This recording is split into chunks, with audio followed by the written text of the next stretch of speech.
Hello everyone, my name is Paola Plaza and this is the final synthesis for literacy acquisition. When I started the concept map, I wanted to start with balanced literacy because I believe that all of the other concepts fall under the umbrella of balanced literacy. What is balanced literacy? Balanced literacy it is our approach or a decision-making approach through which the teacher makes well thought out decisions every day about the best way to help each child become a better reader or a better writer. And it requires and allows the teacher to reflect on what he or she is doing and modify the education on a daily basis on based on the individual's needs, on the individual needs of each student. The modifications are derived from a very broad repertoire of strategies and a deep understanding of children learning and applying these strategies.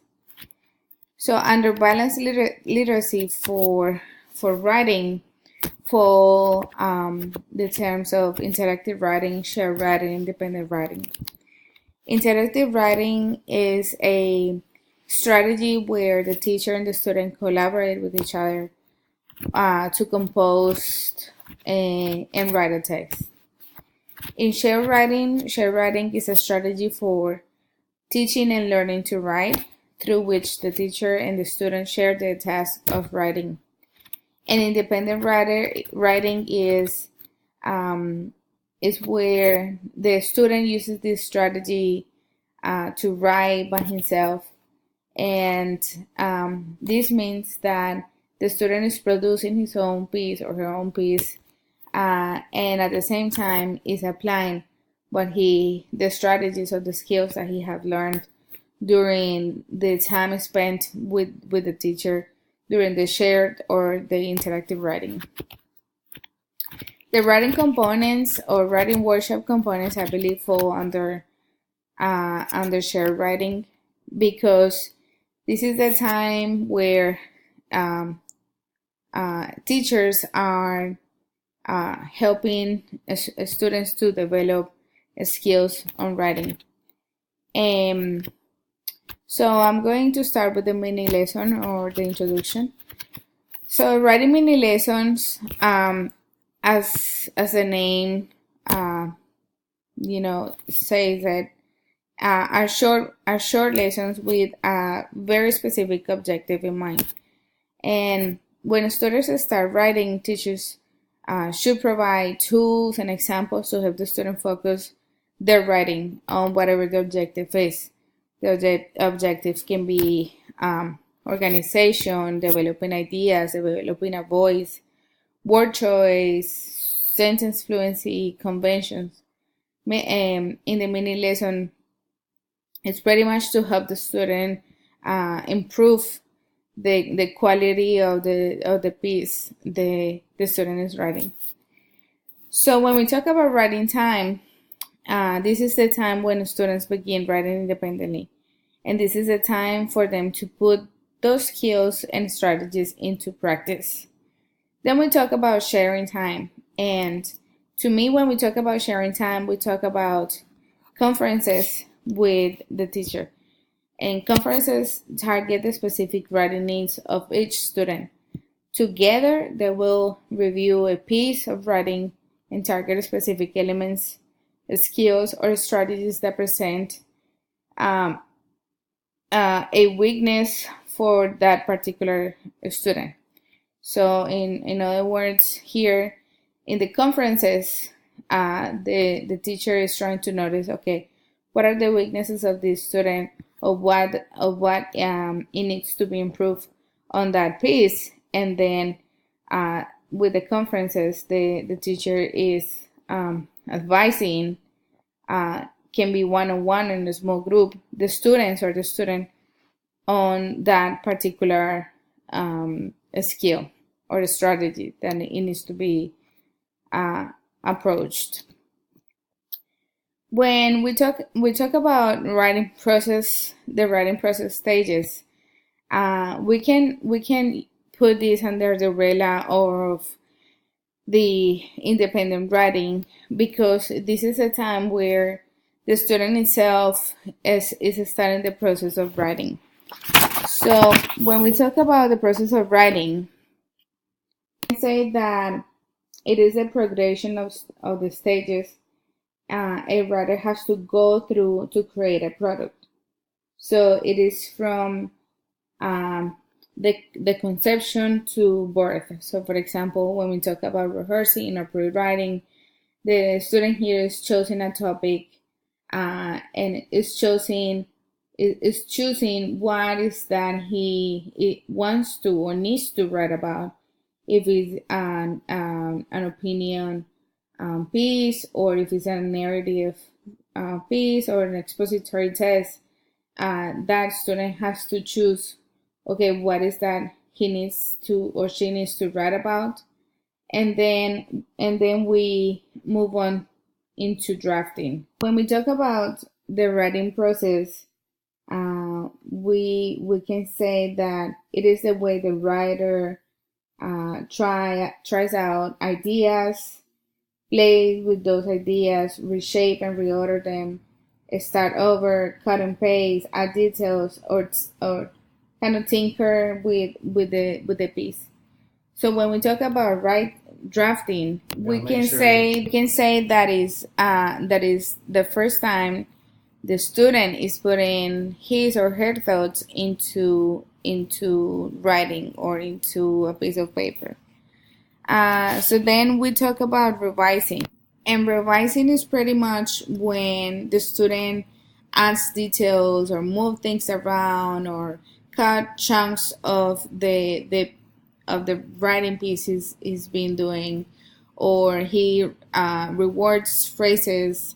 When the student listens to the voice and its emotions, and take the idea and try to move it along to develop the objective the student needs to meet. But once the paper is revised, we move into editing. So when we talk about editing, we talk about the way the student corrects the spelling, they put punctuation in the right places, makes sure the grammar is correct, inserts paragraphs, check for capitals. The purpose of editing is to make the text accessible to the reader through the use of a set of rules and conventions, and so the piece can be easy to read and easy to understand. Then we passed to sharing. So I believe that sharing is where students share their piece with other peers, and here other peers can help the student notice things such as mechanics or grammar or errors, revising errors that that person or the writer should improve. So it is always to share the writing with a second set of eyes, because sometimes when we write, we overpass or oversee the few mistakes that we may still have. And finally, when we talk about publishing, where it's when our piece is pretty much ready for others to enjoy. So now I'm going to talk about the 6 traits of writing. And this here, to me, can fall under writing process, because it is where or these are skills that the writer uses in order to improve their piece. When we talk about ideas, organizations, voice, word choice, sentence fluency, and conventions. But we can also put these under mini lessons, because these are strategies that the teacher uses to help the student improve their writing as well through a mini lesson. So what are ideas? Ideas are those that make up the content of the piece of writing, and it's pretty much the base of the writing piece. Is like the heart of the writing piece. It is the message that the writer wants to convey. Then we talk about organization, and organization is pretty much the structure of the piece, and this structure needs to have a logical pattern of ideas. So usually we start with an introduction, and within the introduction we pretty much summarize our main ideas, and then we continue with main ideas, and in the main idea we usually add details that support those main ideas, and finally we end up with a conclusion.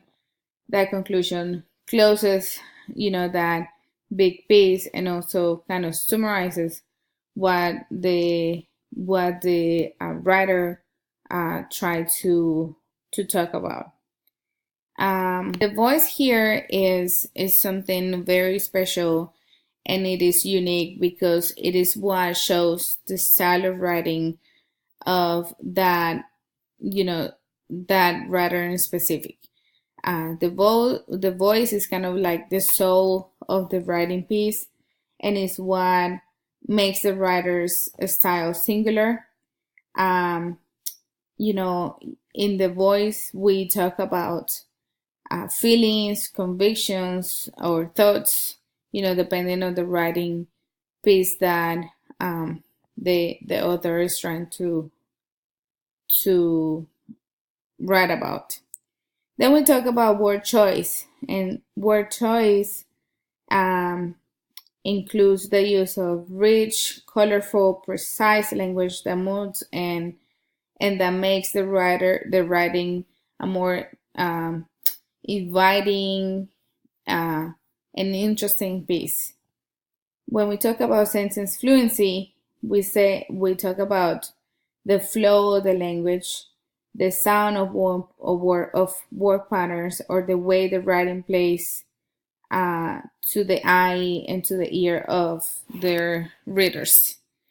And then finally, when we talk about conventions represent the piece's level of